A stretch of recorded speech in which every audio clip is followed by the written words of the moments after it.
Your ticket is suspicious. I'm getting you arrested! Pilot calls cops on black sisters until their grandfather's call to CO friend grounds the airline. But what this 59-year-old captain with 31 years of experience did to two children traveling to their grandfather's anniversary will make you question whether some people's authority is so absolute they'll humiliate minors in front of entire cabins, call police on legitimate passengers, and destroy innocent travel plans because they can't accept that black children belong in spaces they patrol. These minors have questionable documentation. I need verification before transporting them. I can't be too careful these days. Captain Douglas Whitfield's voice booms through the cabin of Flight 847 from Chicago to Phoenix. His 59 years of white authority and 31 years of unchallenged command converging as he stands over 13-year-old Kennedy and 11-year-old Kylie Freeman, summoning airport police like the girls are security threats, not grandchildren trying to reach their beloved grandfather's 50th wedding anniversary. His racism performing for an audience of passengers who watch but don't defend, who record but don't intervene, who witness injustice and choose silence. The words hit the sisters like public execution, Kennedy's hands shaking as she tries to hold back tears because crying will make them look guilty of something they didn't do, Kylie sobbing openly because 11 years old is too young to understand why a pilot in uniform is treating them like criminals, why their legitimate paperwork suddenly looks suspicious, why traveling to see Grandpa Jimmy somehow requires police verification, confusion and fear and humiliation mixing in a child's mind.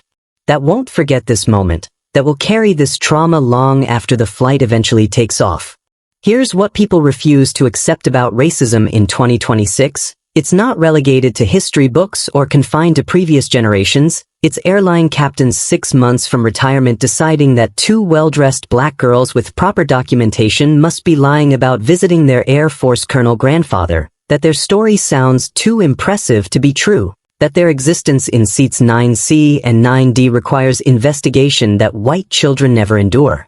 And in some ways that makes it more insidious than the overt segregation of civil rights era because now it hides behind captain's discretion and security protocols and I'm just being thorough, hatred dressed as diligence, discrimination performing as duty, racism so normalized the person inflicting it genuinely believes he's protecting passengers, not terrorizing children.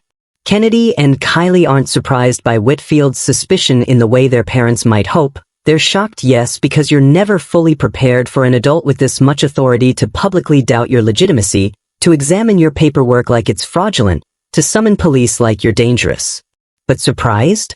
No, this is their third time flying alone this year, and every time airline staff has given them extra scrutiny, the gate agent who questioned how they afforded their tickets, the flight attendant who asked repeatedly if they were really sisters, each incident teaching them that being black children traveling independently means constant proving, perpetual verification, endless demonstration that yes, we belong here. Yes, these are our tickets. Yes, we have permission to exist in spaces that feel threatened by our presence. We're going to see our grandfather, Kennedy tries to explain through tears she's fighting to control. It's his 50th anniversary, he's a retired Air Force colonel, he specifically asked us to come, our parents bought these tickets, everything is legitimate, sir, please we just want to see our grandpa. A colonel, Whitfield repeats with skepticism that transforms their truth into his disbelief. That's quite a claim for girls your age, quite a story, which is why I've called airport security, which is why we're going to verify every detail before this aircraft moves, which is why you two are going to sit right there while officers determine if you're actually who you say you are. Other passengers shift uncomfortably in their seats, phones out recording this confrontation, capturing footage that will go viral, documenting discrimination that they witness but don't stop, complicity dressed as documentation, enabling dressed as evidence gathering, witnesses who will later claim they didn't know what to do when the truth is they knew exactly what to do and chose their comfort over children's dignity. Grandpa is waiting for us. Kylie sobs, her 11-year-old voice breaking with despair. We're supposed to help Grandma with decorations. We're supposed to be there for the party. Why are you doing this? We didn't do anything wrong. If you believe no child should have police called on them for the crime of visiting their grandfather while black, keep watching. If you think captain's authority should have limits when it's used to racially profile minors, you need to see what happens when these girls' grandfather finds out. And if you've ever been treated like your story was too good to be true because of your skin color, drop a comment below and tell us your experience. We're reading every single one. Tell us where you're watching from and what time it is right now. This story doesn't end the way you think. Hit that like button if you stand against adults who abuse power to terrorize children, and subscribe to this channel because we're exposing discrimination that airlines want buried. Airport police board the aircraft, 2 officers walking down the aisle toward row 9 where 2 black girls sit crying, where a captain stands vindicated in his suspicion, where 50 minutes of interrogation is about to begin, where legitimate paperwork will be examined like evidence of fraud, where a grandfather's military service will be doubted, where children's tears will be dismissed as manipulation, where racism will perform its entire repertoire before a retired Air Force colonel makes one phone call that grounds not just this captain but the entire culture that protected him for 31 years, but that reckoning hasn't arrived yet, that justice is still 50 minutes away, and right now Kennedy and Kylie Freeman sit powerless while authority they can't challenge decides their fate, while passengers watch without defending, while their grandfather's anniversary celebration starts without them, while childhood innocence dies in seat 9C and 9D on a plane that should be flying but instead sits grounded by one man's racism dressed as security concern. But to understand how 2 black sisters ended up with police called on them at 30,000 feet, you need to know who Kennedy and Kylie Freeman really are, and more importantly you need to understand why this trip to Phoenix mattered so much. Why missing their grandfather's 50th anniversary would break not just plans but hearts. Why these particular girls with this particular grandfather represent a story about excellence and service and legacy that Captain Whitfield's racism will never comprehend, will never value, will dismiss as too impressive to be believed. Kennedy Freeman is 13 years old, 8th grade at Chicago's Lincoln Park Academy, honor student who plays clarinet in the school orchestra, who volunteers at her mother's high school tutoring younger students, who's responsible and mature and the kind of teenager adults describe as having an old soul, protective older sister who's been looking out for Kylie since the day she was born, who takes that responsibility seriously, who considers it her job to make sure her little sister is safe, is happy, is never alone, bond between them that goes deeper than typical siblings, connection that makes Kennedy feel Kylie's pain like it's her own, that makes watching her sister cry feel worse than her own tears.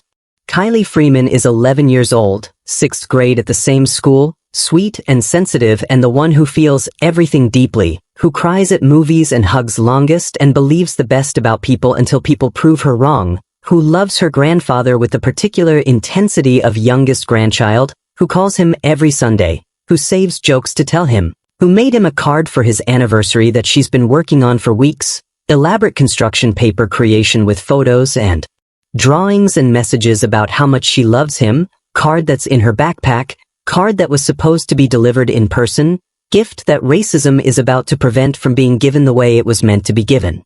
Their grandfather Colonel James Freeman is 74 years old, retired Air Force colonel, 32 years of service, combat missions in Vietnam, decorated veteran who navigated military racism while rising to become one of the highest-ranking black officers in Air Force history, man who commanded squadrons and earned respect through competence that couldn't be denied even by people who wanted to deny it, who built career on excellence that exceeded every standard, who proved repeatedly that black leadership was just leadership, that skin color didn't determine capability, lessons learned through fire that he's passed down to his son and now to his granddaughters.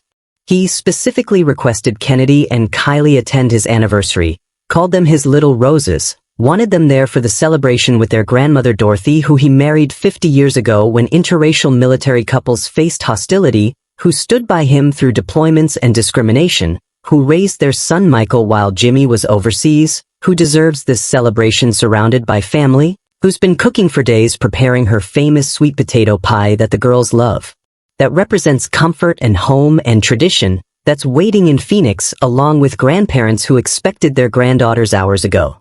That morning Kennedy and Kylie woke early in their Chicago home, excitement overriding the usual teenage reluctance to leave bed, packing carry-ons with outfits for the anniversary party, with gifts they'd bought with their own money, with Kylie's handmade card, with everything they needed for a weekend that was supposed to be about celebration, about family, about honoring grandparents who've been married half a century, who represent stability and love and commitment that the girls have.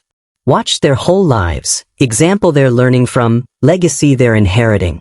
Their father, Michael Freeman, aerospace engineer who inherited his father's precision and excellence, drove them to O'Hare, reviewing the unaccompanied minor procedures they've done before, making sure they had emergency contacts, gate information, confidence that his daughters could handle this trip because they've handled it before, because they're responsible, because the airline promised to take care of them, promises about to be broken, trust about to be violated, system about to fail in.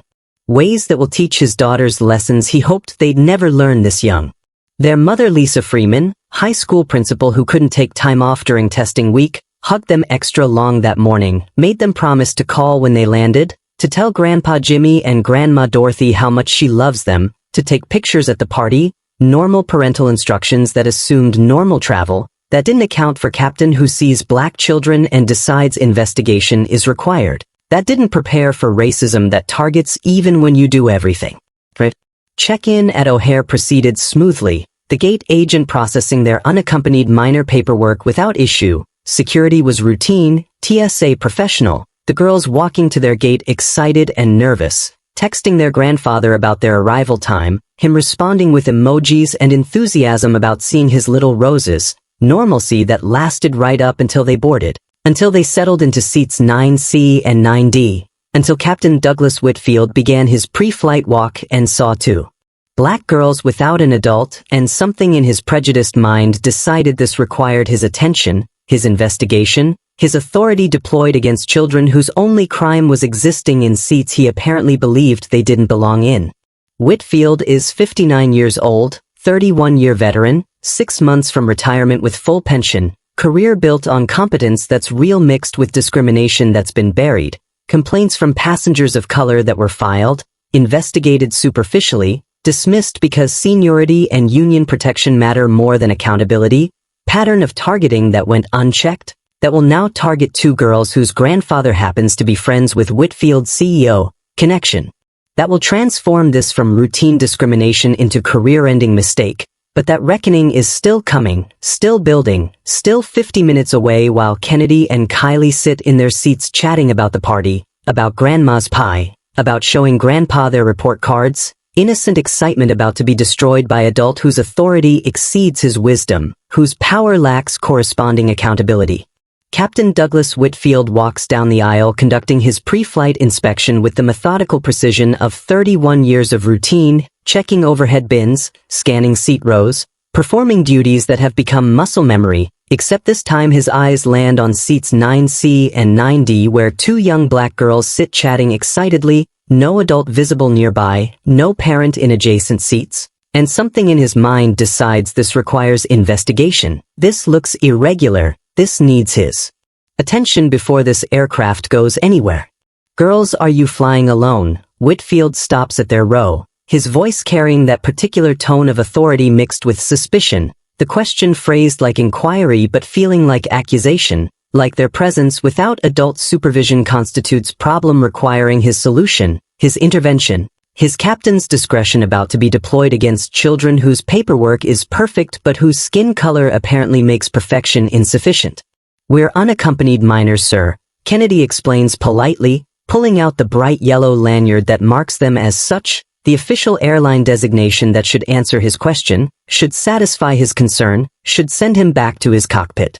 We're visiting our grandfather in Phoenix, it's his 50th wedding anniversary, we've flown alone before, everything was processed at the gate. Let me see your paperwork. Whitfield extends his hand with deliberate slowness, the request reasonable in words but excessive in context, the girls already wearing lanyards that prove their status, already sitting in seats that confirm they were cleared to board, already existing in space that their tickets purchased, but Whitfield examines their unaccompanied minor forms like detective searching for forgery, like prosecutors certain of guilt just needing to find evidence. Other passengers begin to notice the holdup, business travelers glancing up from laptops, families pausing their settling in routines, college students pulling out earbuds, audience accumulating for performance of authority that Whitfield seems to relish, power that performs better with witnesses, discrimination that gains validation from being public, racism that needs spectators to feel complete. Who purchased these tickets? Whitfield asks after examining forms that show no irregularities because there are no irregularities. How did you obtain premium economy seats? Where did the money come from? Who authorized this travel? The questions pile up faster than Kennedy can answer, the implication behind each one that something doesn't add up, that children like them shouldn't have tickets like these, that their story requires verification white children never provide, suspicion masquerading as thoroughness, prejudice performing as procedure. Our parents bought them, sir. Kennedy maintains her politeness despite growing fear. Our dad is an aerospace engineer, our mom is a high school principal, they purchased the tickets 3 weeks ago, we have all our documentation, we're legitimate passengers. Your father is an aerospace engineer, Whitfield repeats with skepticism that transforms their truth into his doubt, with disbelief that suggests Kennedy must be lying because the alternative means accepting that black parents can afford premium economy, can have professional careers, can send their daughters on trips that Whitfield apparently believes belong exclusively to families that look different. That's quite impressive, quite convenient. What company does he work for? Boeing, sir, Kennedy says, wondering why her father's employer matters, why this captain needs her family's employment history, why answering questions seems to generate more questions instead of satisfying curiosity, the particular exhaustion of proving yourself to someone determined to doubt you. And your grandfather's name, Whitfield continues his investigation that's really interrogation. The one you're supposedly visiting for this anniversary, what's his name, where does he live, what does he do? Colonel James Freeman, Kennedy says with pride that momentarily overrides her fear. He's retired Air Force, 32 years of service, he was a pilot like you, sir, he lives in Phoenix with our grandmother Dorothy, they've been married 50 years, that's why we're flying there, to celebrate with them. Colonel, Whitfield's face shows open disbelief now, skepticism no longer subtle but blatant, dismissive, insulting. That's quite a claim for girls your age, quite a story. Your grandfather is supposedly a colonel, retired Air Force, and you expect me to just accept that without verification? It's not a claim, sir, it's the truth. Kylie speaks up for the first time, her 11-year-old voice quivering but determined. Grandpa Jimmy is a colonel. He has medals, he flew combat missions, he's one of the most decorated officers. Why would we lie about that? Why indeed, Whitfield says with tone suggesting he has answers to that question, theories about why these girls would fabricate military grandfather, suspicions about what they're really doing, where they're really going, who they really are, racism's imagination running wild, filling gaps in logic with prejudice, answering questions with assumptions that all lead to the same conclusion, which is that these black girls must be lying, must be hiding something, must require the intervention he's about to provide. Your story sounds rehearsed, Whitfield announces loud enough for nearby passengers to hear. Too detailed, too perfect, people telling the truth don't have answers this ready, don't remember this many specifics, you've practiced this story, you've prepared these responses, which makes me question what you're hiding. We're not hiding anything, Kennedy's voice cracks with tears she's trying to hold back. We're telling the truth, everything we said is real, our grandfather is expecting us, our grandmother made sweet potato pie, they're waiting for us at the airport, please sir we just want to see our grandparents. I'm going to need to verify this, Whitfield decides, his captain's authority asserting itself completely now. Your forms look irregular, your story seems suspicious, I have responsibility to ensure passenger safety, I'm calling airport security to verify your identities before I allow this aircraft to take off. You two stay seated, don't move, don't talk to other passengers, security will be here shortly to sort this out. He walks away leaving Kennedy and Kylie sitting in stunned silence, other passengers staring, some with pity, others with suspicion directed at the girls not the captain, witnesses choosing sides, calculating whether two black children or white captain deserves benefit of doubt. Racism finding validation in crowds willing to believe authority over evidence, willing to accept that investigation must mean irregularity, that captain's concern must indicate legitimate problem, complicity dressed as neutrality, enabling dressed as trust in systems. What's happening? Kylie whispers to Kennedy. Why doesn't he believe us? What did we do wrong? Are we in trouble? We didn't do anything wrong. Kennedy puts her arm around her sister even though her own hands are shaking. She searches for words to explain racism to 11-year-old, to make sense of senseless, to find reason in unreasonable. Our tickets are fine. Our paperwork is perfect. Grandpa is real. This is just, she can't finish because she doesn't have explanation that makes this okay, that justifies this treatment, that turns discrimination into something comprehensible. The captain returns to the cockpit, radios for airport police, sets in motion 50 minutes of humiliation that will teach two girls lessons about how little their excellence matters, how insufficient their documentation is, how powerless they are against authority determined to target them, how silence of bystanders enables cruelty of aggressors. American education in racism delivered at 30,000 feet by man 6 months from retirement whose career is about to end because he couldn't accept that black children belong in seats he patrols, that colonels' granddaughters deserve respect he refuses to give, that his authority has limits he's about to discover. Airport police arrive 12 minutes after Whitfield's call, 2 officers boarding the aircraft with the practiced efficiency of law enforcement responding to security concern, Officer Martinez and Officer Chen walking down the aisle toward row 9 where 2 black girls sit crying quietly, where passengers crane necks to watch, where phones come out to record, where crisis that shouldn't exist unfolds because captain decided investigation trumps documentation, suspicion overrides legitimacy. His authority exceeds their humanity. These are the minors with questionable documentation. Whitfield gestures toward Kennedy and Kylie with theatrical gravity, his voice projecting to entire cabin like prosecutor presenting evidence. I need verification of their identities before I'm comfortable transporting them. Their story doesn't add up. Their forms look irregular. I'm exercising captain's discretion to ensure passenger safety. The announcement lands like public indictment, Kennedy feeling every eye in the cabin turn toward them, Kylie sobbing openly now because police presence confirms in her 11-year-old mind that they must have done something wrong, that adults don't call officers on innocent children, that this must be their fault somehow even though she knows it isn't, confusion and shame mixing in ways that will take years to untangle. What seems to be the problem? Officer Martinez asks the girls gently, his tone suggesting he's already skeptical of whatever brought him here, his body language indicating this probably doesn't warrant police response. Can you show me your documents? Explain why you're traveling today? Kennedy pulls out their unaccompanied minor paperwork with shaking hands, the official airline forms that were processed without issue at check-in, that were examined and approved by gate agents, that should be sufficient but apparently aren't, hands them to Martinez who reviews them with professional thoroughness that takes approximately 90 seconds. 90 seconds that feel like 90 minutes while the cabin watches, while Whitfield stands with arms crossed looking vindicated, while Kennedy and Kylie learn what it feels like to be presumed guilty, to have legitimacy questioned, to need police clearance for the crime of existing while black in premium economy. These documents are completely in order. Martinez looks at Whitfield with confusion.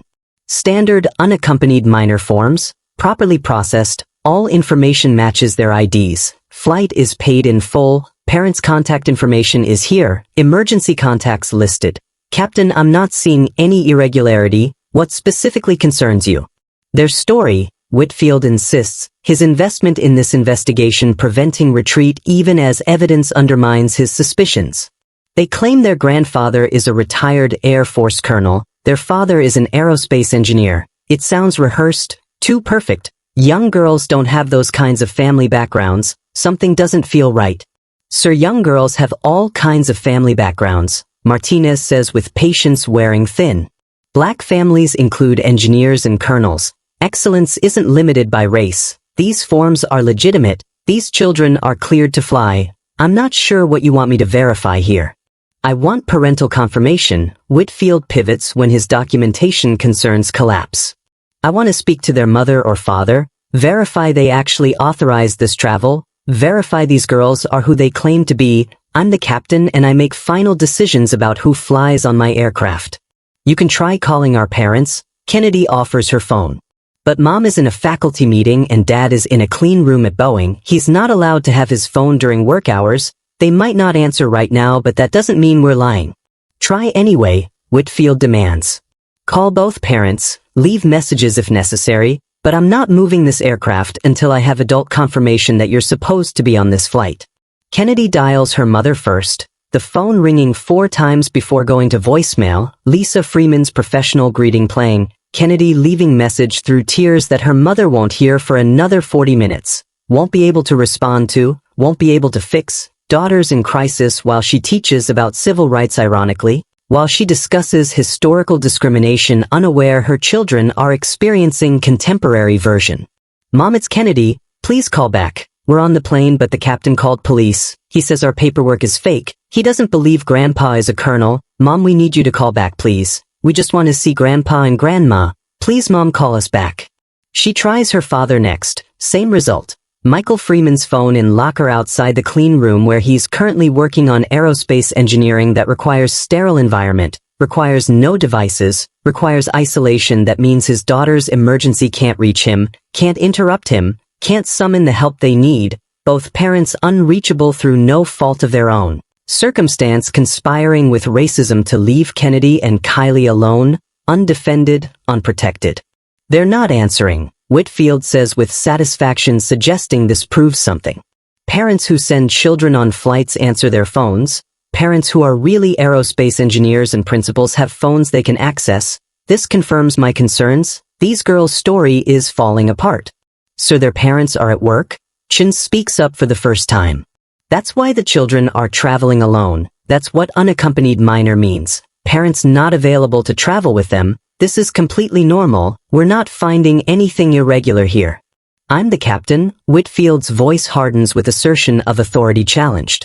I determine what's irregular. I decide when concerns are satisfied. I'm responsible for every passenger on this aircraft. These officers can clear them all they want, but I'm not comfortable proceeding until parents confirm this travel.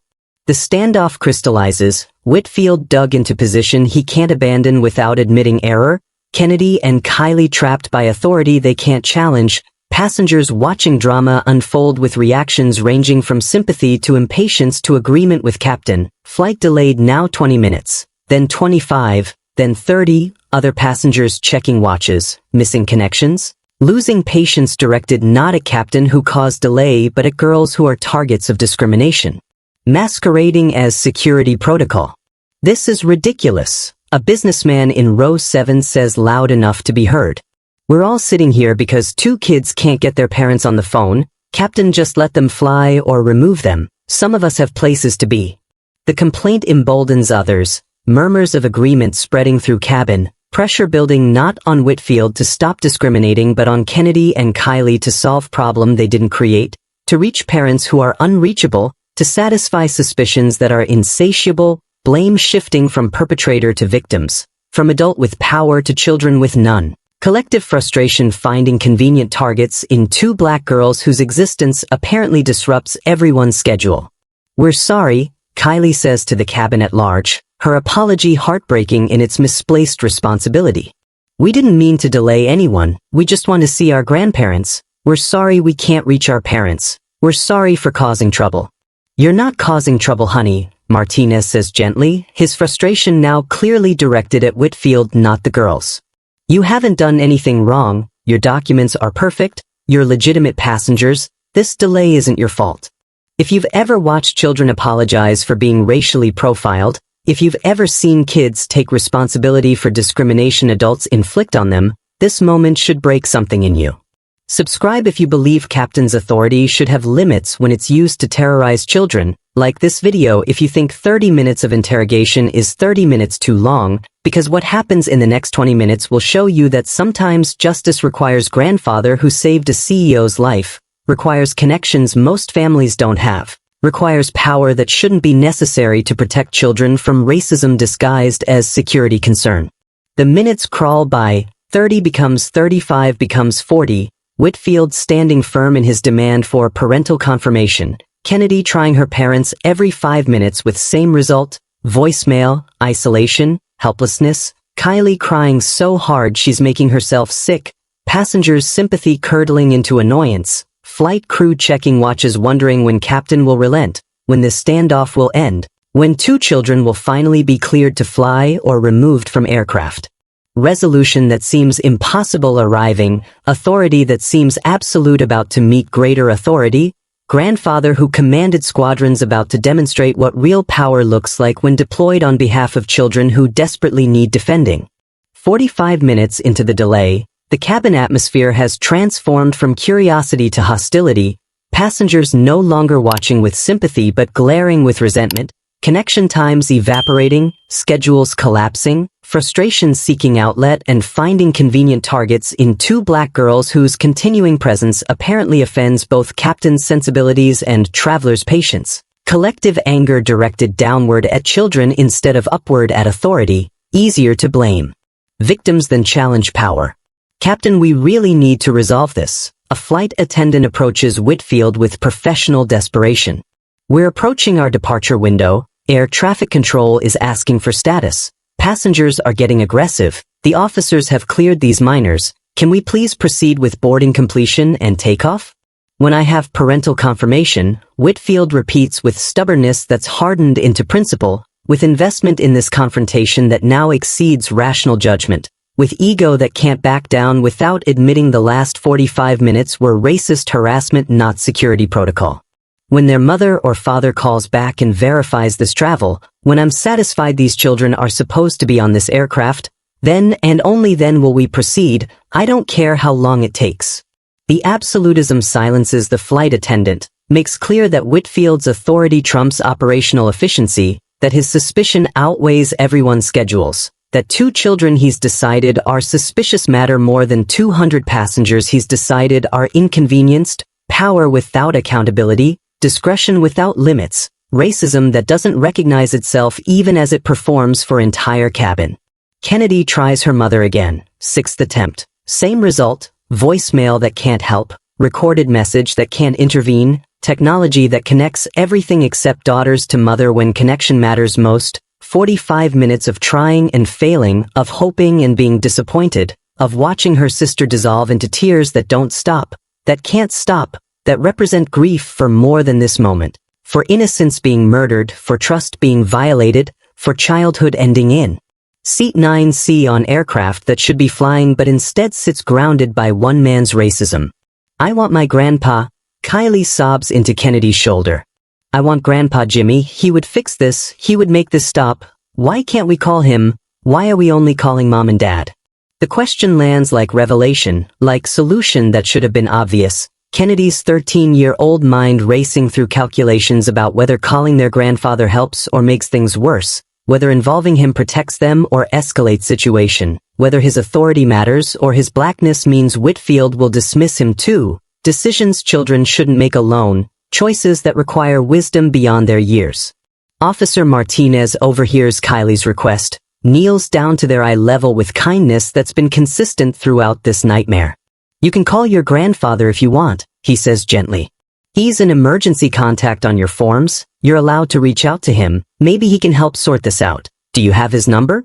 Kennedy pulls out her phone, scrolls to Grandpa Jimmy in her contacts, the entry accompanied by photo of him in uniform from years ago, decorated chest, proud stance, man who commanded respect before Whitfield was born, whose service predates this captain's career, whose authority was earned in combat not inherited from rank, finger hovering over the call button while her mind processes implications, consequences, outcomes. If I call Grandpa, he's going to be so upset, Kennedy says to no one in particular.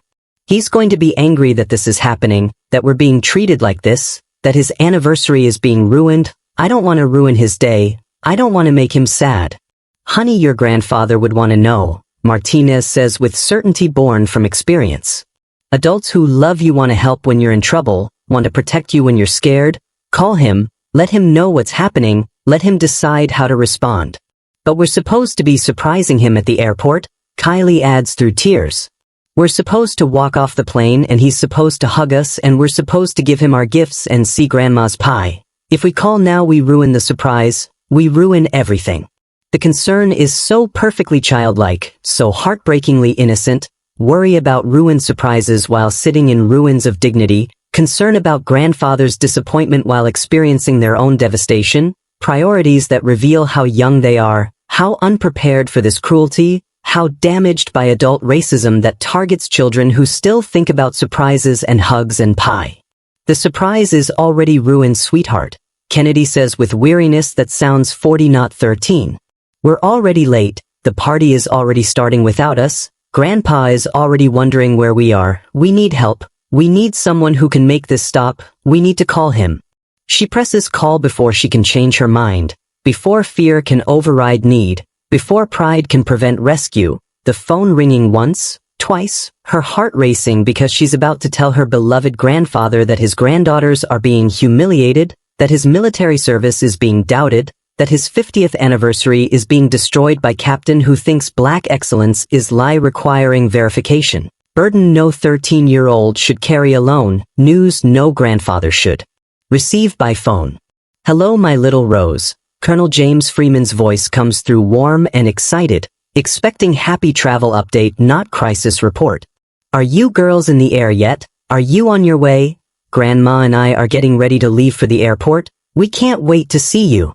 Grandpa. Kennedy's voice breaks completely, all the composure she's maintained for 45 minutes collapsing the moment she hears his voice. The safety his presence represents even when he states away. The protection his love provides even through phone connection. Grandpa, something bad is happening. We're still on the plane in Chicago. The captain called police on us. He says our papers are fake. He doesn't believe you're a colonel. He won't let us fly. Grandpa, we need help. The line goes silent.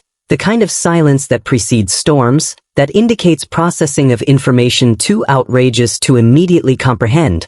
Retired colonel who commanded squadrons trying to understand how his granddaughters ended up detained by police, how their legitimate travel became interrogation, how his military rank became point of skepticism. Racism he navigated his entire career, now targeting the children he loves most. He did what? Freeman's voice comes back different, the warmth replaced by steel, the grandfather tone giving way to colonel voice, command authority that decades of retirement haven't diminished.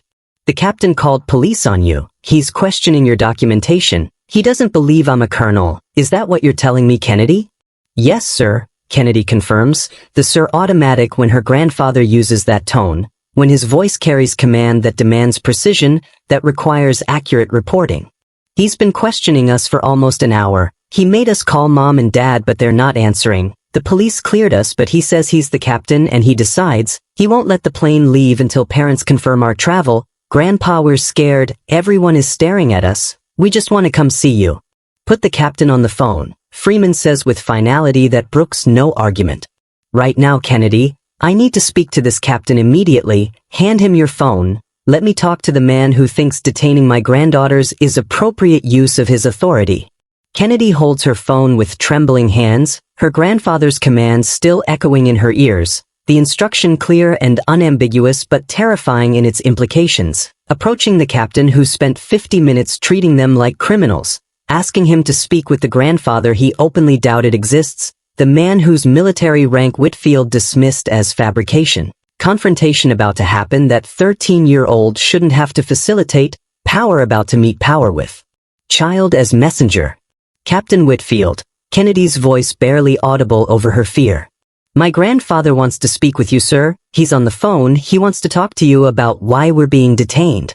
Whitfield turns from his conversation with the flight attendant, his expression showing irritation at interruption mixed with skepticism at request, the same dismissive look he's worn for 50 minutes, authority annoyed at being questioned, power irritated at being challenged, about to discover that some grandfather's command respect that exceeds airline hierarchy, that some black men earned authority that predates his career.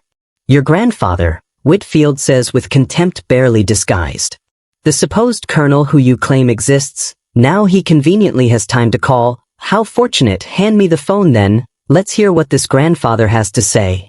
He takes Kennedy's phone with theatrical reluctance, with body language broadcasting his expectation that this will be brief, that whoever's calling will be easily dismissed, that his captain's authority will prevail over whoever this person claims to be. Racism so confident in its power it doesn't recognize danger approaching, doesn't sense the reckoning about to arrive.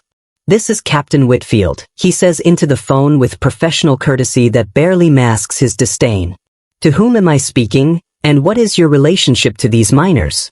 The cabin goes quiet, passengers sensing something significant happening, phones still recording, witnesses accumulating to moment that will define next 72 hours, that will end career and start lawsuits and change policies. But those consequences are still coming, still building, still 55 minutes away from full arrival. Captain, this is Colonel James Freeman, United States Air Force retired. The voice coming through Kennedy's phone carries unmistakable command authority, decades of leading men into combat, of making life and death decisions, of commanding respect from people who initially didn't want to give it, tone that makes Whitfield straighten unconsciously, that triggers military deference even in civilian. Captain, you're detaining my granddaughters based on what exactly? What specific irregularity in their documentation justifies calling police on children traveling to their grandfather's anniversary? The question lands like accusation disguised as inquiry, like trap wrapped in courtesy. Whitfield's suddenly aware he's talking to someone whose authority might exceed his own, whose tone suggests this conversation won't be as easy as he assumed, whose calm carries more threat than shouting would. Sir, I have concerns about their story. Whitfield tries to recover his confidence. They claim you're a colonel, claim their father is aerospace engineer. It sounds rehearsed, too perfect. I'm exercising captain's discretion to verify their identities before transport. Exercising discretion, Freeman repeats, his voice dropping temperature. Is that what you call racially profiling two black children, questioning their legitimacy because excellence doesn't fit your expectations, doubting their family background because you can't imagine black families with military officers and engineers? Discretion is interesting word for discrimination, Captain. I'm not discriminating, Whitfield protests, his defense immediate and automatic. I'm following security protocols, ensuring passenger safety, doing my job as captain. Race has nothing to do with my concerns. Then explain why you didn't question the white children who boarded before my granddaughters. Freeman says with precision that suggests he already knows the answer. Explain why their documentation required police verification while others passed with barely a glance. Explain why 50 minutes of interrogation is necessary for black children but not white children. I'm listening, Captain. Explain how race has nothing to do with this. The silence stretches, Whitfield's face reddening as he processes being called out, being challenged, being forced to defend indefensible, his racism exposed by man who navigated military racism before Whitfield was born, who recognizes discrimination's patterns because he's spent lifetime evading and confronting them, who knows exactly what's happening because it happened to him countless times. I need parental confirmation. Whitfield pivots away from race discussion. That's standard procedure for unaccompanied minors when questions arise. I'm simply following policy. Questions that arose because my granddaughters are black. Freeman cuts through the deflection. Questions that wouldn't exist if they were white. Policy being selectively applied based on skin color. Captain, I spent 32 years in the Air Force. I know what racism looks like when it wears uniform, when it hides behind procedure, when it claims to be just doing the job. I know it intimately because I fought it my entire career. Sir, I don't appreciate the accusation. Whitfield's voice hardens with defensiveness. I'm a professional with 31 years experience. I don't racially profile passengers. I'm protecting this aircraft. You're terrorizing children. Freeman's voice goes cold with fury barely contained. You called police on my granddaughters for having the audacity to visit their grandfather. You've held them hostage for nearly an hour. You've humiliated them in front of cabin full of witnesses. You've ruined what should have been exciting trip to celebration. Captain, you've made catastrophic error in judgment and I'm about to ensure you face consequences. Are you threatening me? Whitfield tries to assert authority, slipping away. Because I'm the captain of this aircraft, I make final decisions. You can't threaten airline personnel. I'm not threatening you, Captain, I'm informing you. Freeman says with certainty that's more frightening than threats. I'm informing you that you're going to allow my granddaughters to fly immediately, that you're going to apologize for this harassment, that you're going to explain to your superiors why you racially profiled minors, and if you refuse, I'm making one phone call that will end your career. One phone call. Whitfield scoffs though his confidence is cracking.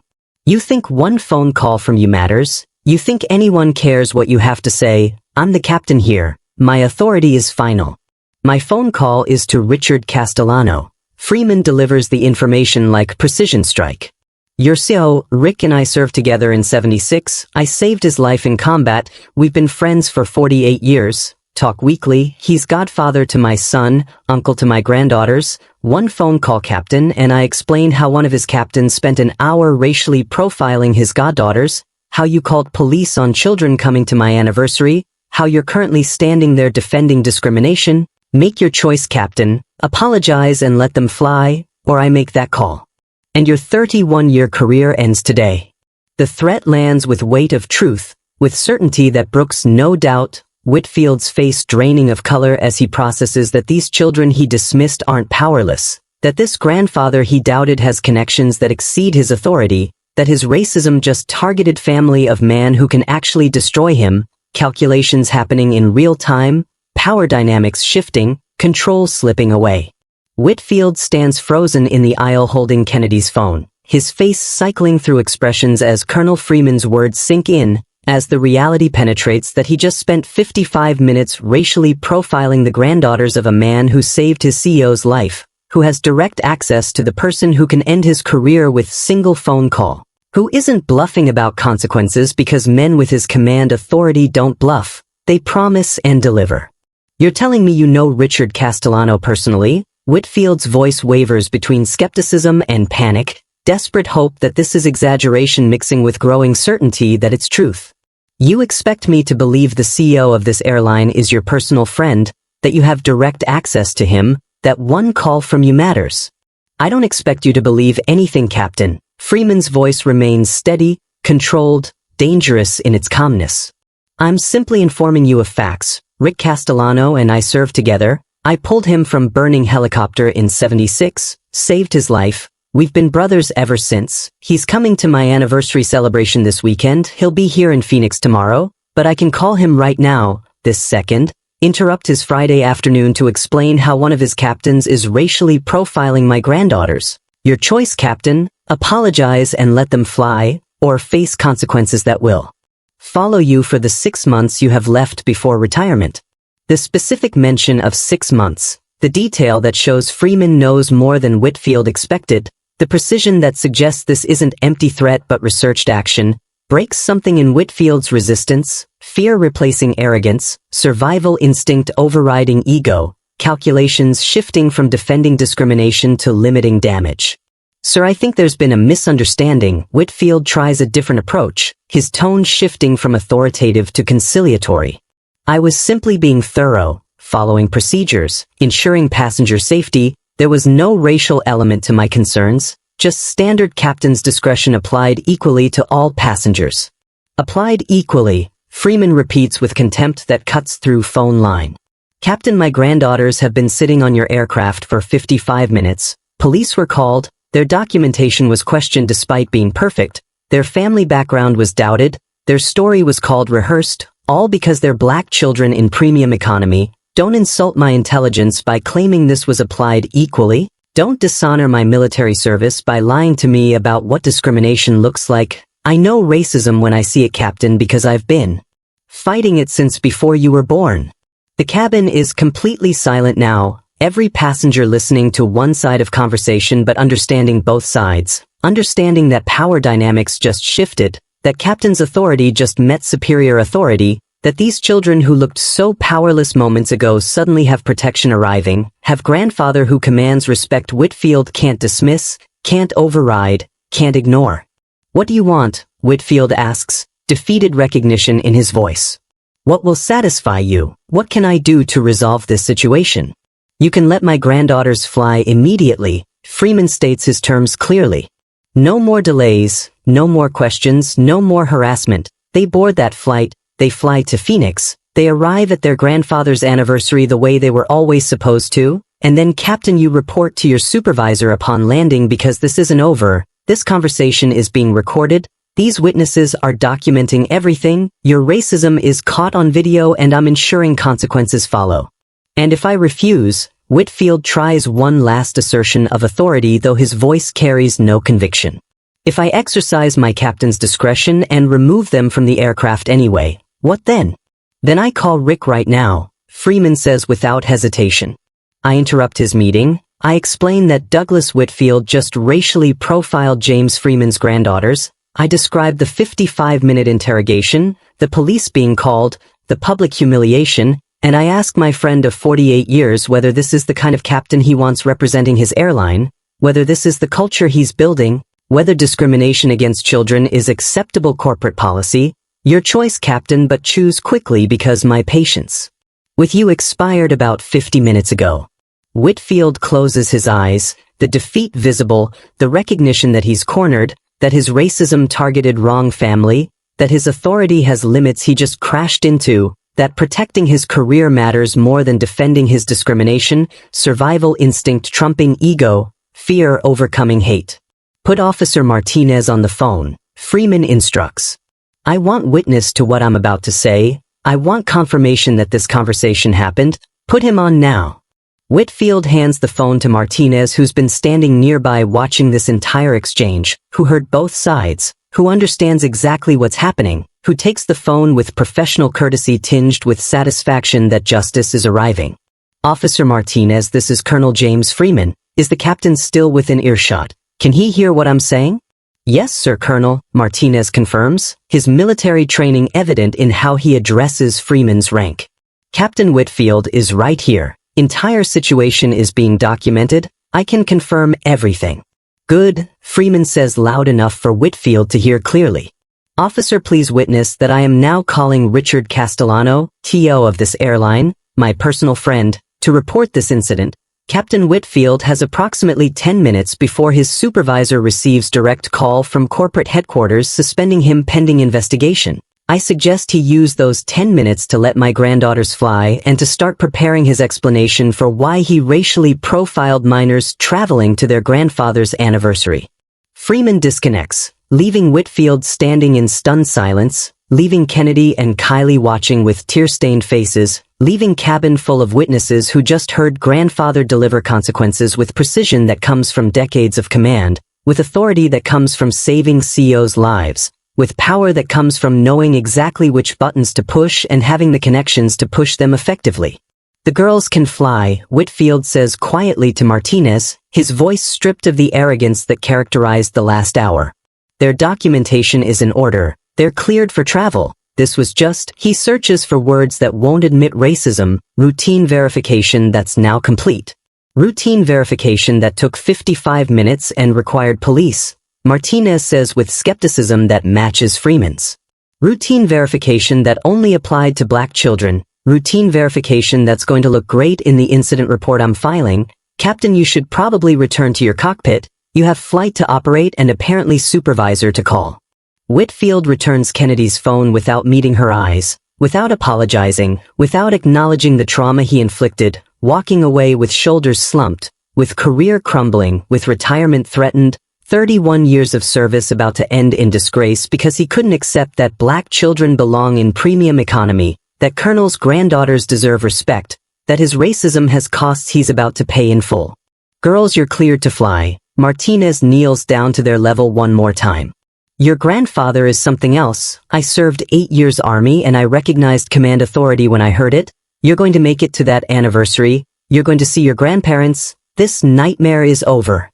But Kennedy and Kylie sit in their seats crying not from relief but from exhaustion, from trauma that clearance doesn't erase, from humiliation that apology wasn't offered, from 55 minutes that taught them their excellence isn't armor, their legitimacy isn't protection, their grandfather's rank doesn't shield them from adults determined to doubt them, crying because they're going to Phoenix but arriving different than they left, changed by racism that targeted them, marked by discrimination that chose them, learning at 13 and 11 what it costs to be black in America even when your grandfather saved those lives, even when your documentation is perfect, even when you did everything right, justice arriving too late to prevent harm but arriving completely enough to ensure consequences, childhood innocence fractured in seat 9C and 9D by captain whose authority exceeded his wisdom, whose power lacked corresponding accountability, whose racism finally found targets with grandfather who fights back. The aircraft finally pushes back from the gate 70 minutes late, 70 minutes of Kennedy and Kylie's lives they'll never recover, 70 minutes that transformed exciting trip into traumatic education, 70 minutes that taught them racism doesn't care about documentation, doesn't respect excellence, doesn't pause for children traveling to grandparents' anniversary. The engine starting with roar that should signal relief but instead marks transition from one kind of suffering to another, from public humiliation to private processing of what just happened. Captain Whitfield sits in the cockpit going through pre-flight checklist with mechanical precision, his co-pilot shooting him concerned glances but staying silent, professional courtesy preventing questions about the delay, about the police, about the confrontation everyone on aircraft witnessed, Whitfield's hands steady on controls but his mind racing through calculations about what happens when they land, about Colonel Freeman's promise to call the CEO, about whether 31 years of service can survive 1 hour of documented racism. 15 minutes into flight, Whitfield's company phone rings, the special line that only gets used for urgent corporate communications, for emergencies that require captain's immediate attention, for calls that can't wait until landing, display showing number he recognizes as executive offices, as the kind of call that never brings good news, that always means something significant shifted, that in this context means Freeman made good on his promise faster than Whitfield hoped was possible. Captain Whitfield, this is Rebecca Chen calling from CO Castellano's office. The voice is professional, crisp, carrying authority that transcends typical corporate communications. Mr. Castellano has asked me to relay a message to you directly. Are you able to speak privately? I'm currently operating the aircraft, Whitfield says, grasping at procedure as shield. I can't take personal calls during flight operations. This will have to wait until we land in Phoenix. Captain, this isn't a personal call, this is direct instruction from the CEO. Chen's voice hardens. You need to hear this now. I'll be brief. Mr. Castellano received call 5 minutes ago from Colonel James Freeman regarding incident involving his granddaughters on your flight. The colonel described racial profiling, police being called, 55-minute delay, public humiliation of minors. Mr. Castellano is personally ordering you to allow those passengers to complete their flight without further harassment and to report directly to station supervisor upon landing. You are suspended pending investigation effective the moment this aircraft touches down. Do you understand these instructions, Captain? The words hit Whitfield like turbulence, like sudden drop in altitude, like everything solid becoming unstable. Suspended pending investigation meaning career in jeopardy, meaning retirement threatened, meaning 31 years suddenly vulnerable because he spent 1 hour targeting children whose grandfather had connections he underestimated, power he dismissed, authority he couldn't override. I understand, Whitfield manages, his voice tight. The passengers in question have already been cleared to fly. There's no ongoing issue. This is misunderstanding being blown out of proportion. Captain, the CO doesn't consider this a misunderstanding, Chin says with finality. Multiple witnesses recorded the incident, police officers filed reports, passenger complaints are already coming in, you called law enforcement on children with legitimate documentation, you delayed flight over an hour because of racial profiling. This is exactly the kind of incident our diversity and inclusion training is designed to prevent, exactly the behavior that violates our corporate values. Mr. Castellano wants you to know he takes Colonel Freeman's complaint very seriously, that he values his 48-year friendship with the Colonel more than he values protecting captains who racially profile passengers. The bluntness shocks Whitfield, the explicit statement that his position means less than Freeman's friendship, that his career matters less than corporate relationship with decorated veteran, hierarchy he thought protected him revealed as insufficient against connections that bypass normal channels, against relationships that predate his employment, against friendships forged in combat that carry more weight than union seniority. What happens after I land? Whitfield asks, needing to know scope of consequences approaching. What does suspended pending investigation actually mean? Am I flying again? Am I finishing my career? What's my status? You'll meet with station supervisor who will provide detailed instructions, Chen says with professional distance. Your flight schedule is being cleared. You're not to operate any aircraft until investigation concludes. You'll be contacted by human resources regarding interview process, by legal regarding incident documentation. This is serious, Captain. Mr. Castellano rarely involves himself directly in personnel matters. His personal intervention indicates severity of situation. I suggest you prepare comprehensive explanation for your actions. The call ends, leaving Whitfield sitting in cockpit that suddenly feels smaller, confining, like cage not command center, his co-pilot studiously avoiding eye contact, his career hanging by thread he can feel fraying, retirement he could taste 6 months away suddenly uncertain, questionable, vulnerable because he couldn't let 2 black girls fly to their grandfather without interrogation, without police, without public humiliation that's now documented. recorded evidence that will be reviewed by people whose judgment will determine his future. In row 9, Kennedy and Kylie sit holding hands, exhausted from crying, drained from fear, processing trauma too large for their young minds to fully contain, flight attendants bringing them juice and snacks with apologetic kindness, with gentleness that feels like acknowledgement without being apology, passengers nearby offering sympathetic looks, some even approaching to say they're sorry, that they witnessed everything, that they'll provide statements if needed, solidarity arriving too late. To prevent harm but arriving nonetheless, witnesses becoming allies after being bystanders, guilt transforming into action though action can't undo what happened. I can't believe Grandpa knew the CO, Kylie whispers to Kennedy. I can't believe one phone call changed everything, made the captain scared, made them suspend him. Grandpa is like a superhero.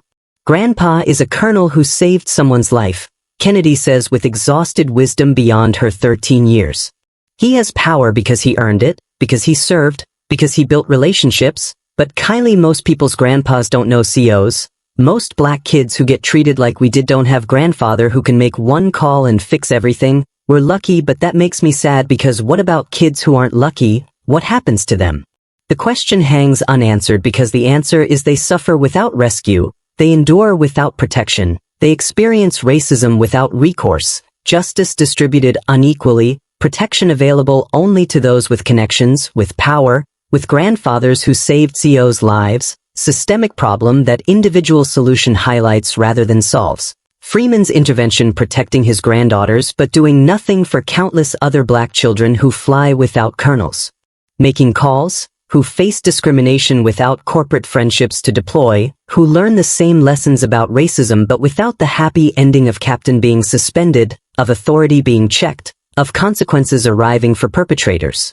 The plane continues toward Phoenix, carrying passengers toward destinations, carrying captain toward disgrace, carrying sisters toward grandfather who's waiting, carrying evidence of discrimination that will be reviewed, carrying witnesses who will testify, carrying the weight of racism that targeted children and the reckoning that racism triggered, the consequences still unfolding, still building, still approaching full weight. The plane touches down in Phoenix 2 hours late, 2 hours behind schedule but years ahead in lessons learned, Kennedy and Kylie gathering their belongings with movements that feel mechanical, exhausted, their excitement about the anniversary celebration muted by trauma still processing, still settling into places where it will live permanently, where it will shape how they see authority, how they trust systems, how they understand what it means to be black in spaces that question their belonging.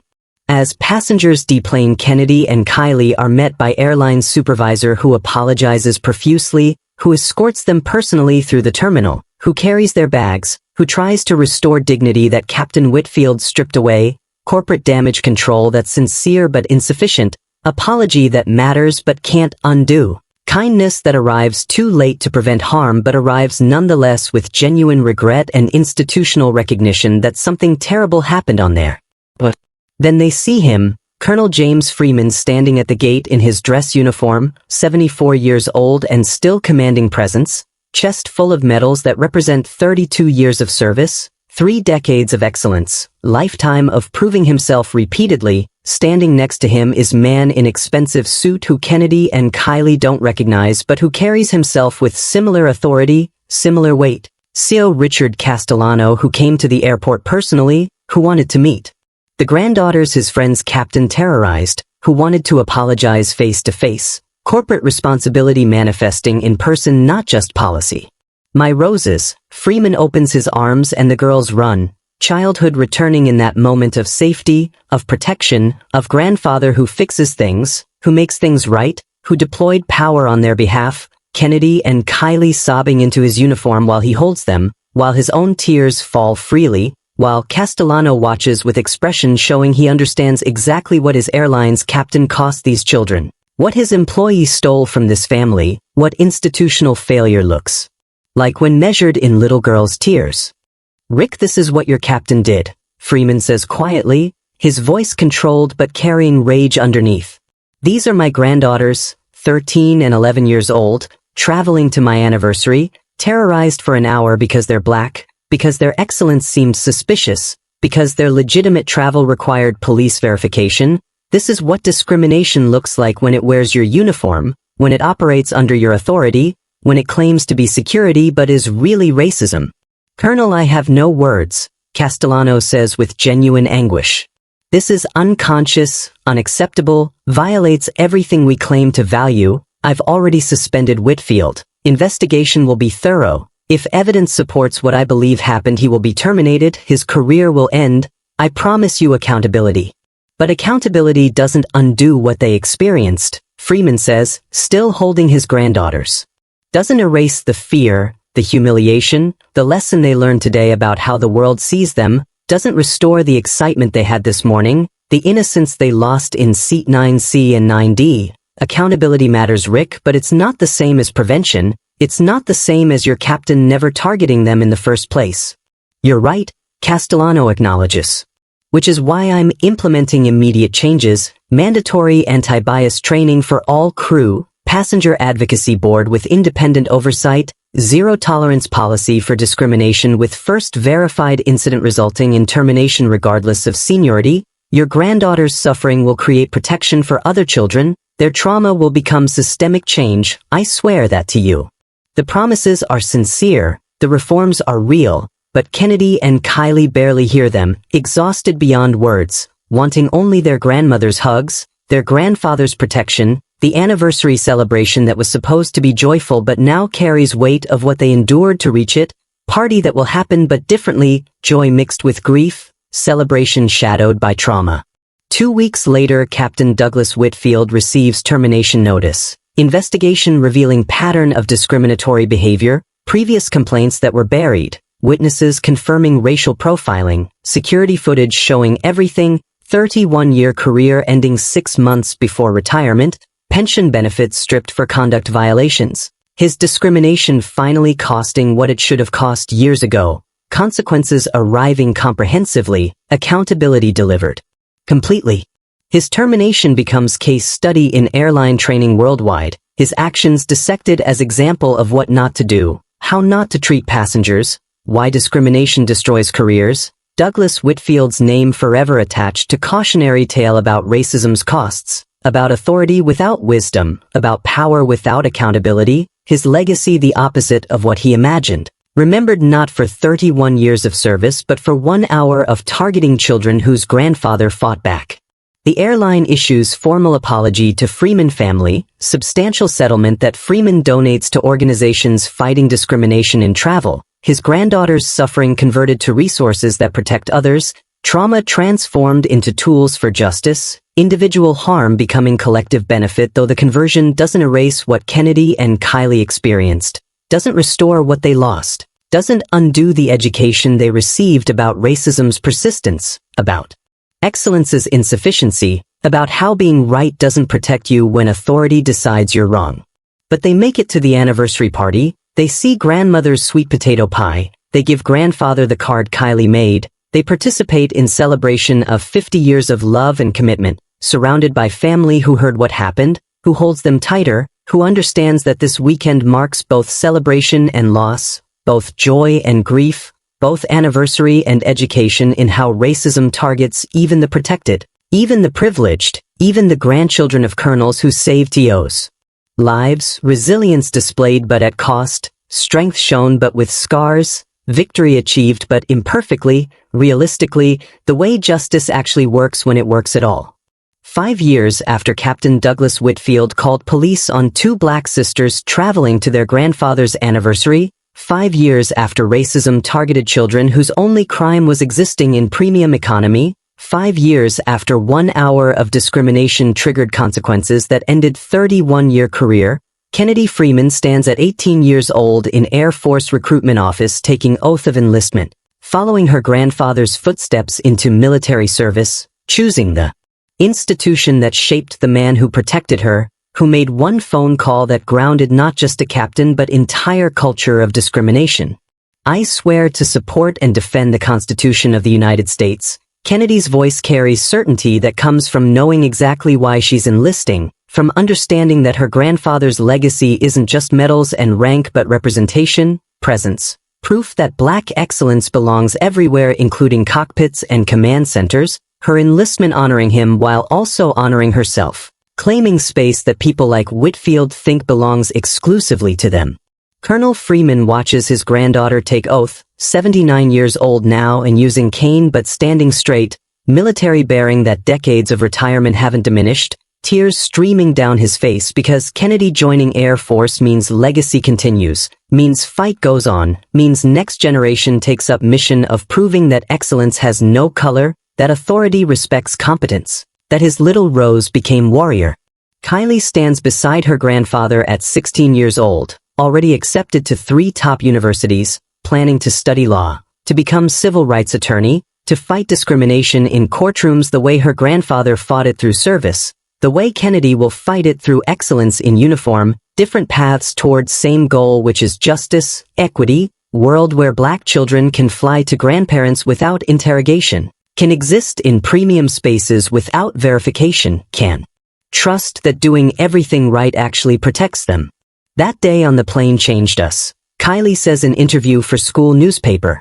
Changed how we see authority, how we trust systems, how we understand what protection means. We learned our grandfather's connections saved us, but most black kids don't have colonels who know COs.